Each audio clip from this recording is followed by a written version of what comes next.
News 24 తెలుగుకు స్వాగతం. నా పేరు రీతు. వార్తలోని ముఖ్యాంశాలు ఇప్పుడు చూద్దాం.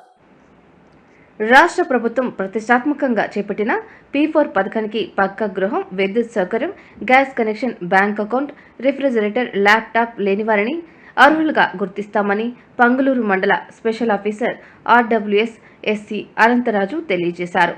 మండలంలో ఎంపీడీఓ కార్యాలయంలో P4 సర్వేపై సచివాలయ సిబ్బందికి ప్రభుత్వం విడుదల చేసిన మార్గదర్శకాలపై అవగాహన సదస్సు నిర్వహించారు.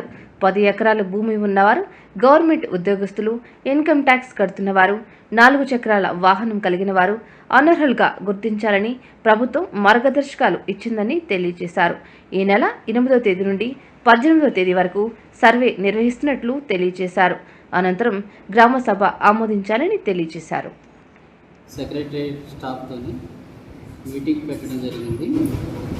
మరి నేను స్పెషల్ ఆఫీసర్గా, ఈ మండల స్పెషల్ ఆఫీసర్గా, అలాగే నేను SCRWS కూడా అందరికీ ముఖ్యంగా గౌరవ ముఖ్యమంత్రి గారు తలపెట్టిన P4 సర్వే ఎలా చేయాలనే దాని మీద ట్రైనింగ్ చెప్పడం జరిగింది. అది చాలా చాలా ఇంపార్టెంట్. కాబట్టి P4 సర్వే ముఖ్య ఉద్దేశం ఏంటంటే సొసైటీలో బాటమ్ మోస్ట్ 20% పూర్ పీపుల్ని సొసైటీలో 10% wealthy people, top 10% wealthy people సహకారంతో అభివృద్ధి చేయాలనే ఉద్దేశం P4 ప్రోగ్రాం యొక్క ముఖ్య ఉద్దేశం.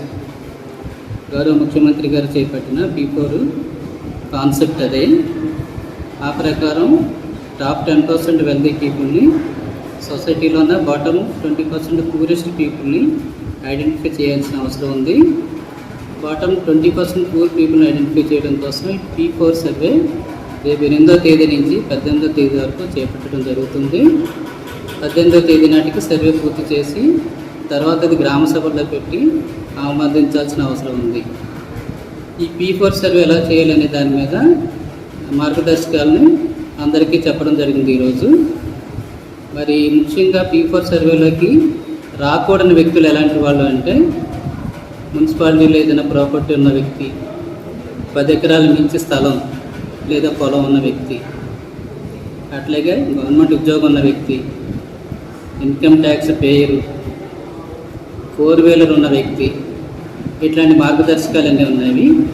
సర్వే చేసేటప్పుడు ఆ మార్గదర్శకాలను ఖచ్చితంగా పాటించాలని అందరికీ ట్రైనింగ్ ఇవ్వడం జరిగింది. అట్లాగే బాటమ్ 20% పూరెస్ట్ పీపుల్కి ఉండాల్సిన మనం సెలెక్ట్ చేసిన క్రైటీరియా కూడా చెప్పడం జరిగింది. అది ఏంటి అంటే, వాళ్ళకి పక్కా హౌస్ ఉండకూడదు.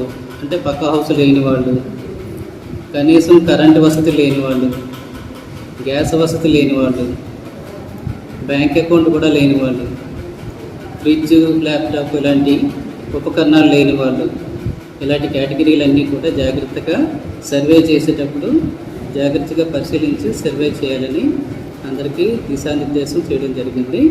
మరి ఈ సర్వేని మా మండలంలో ఉన్న అధికారులు, అలాగే పంచాయతీ అధికారులు మరి స్పష్టంగా ఈ టైంలో చేయాలని అందరికీ ఆదేశాలు ఇవ్వడం జరిగింది.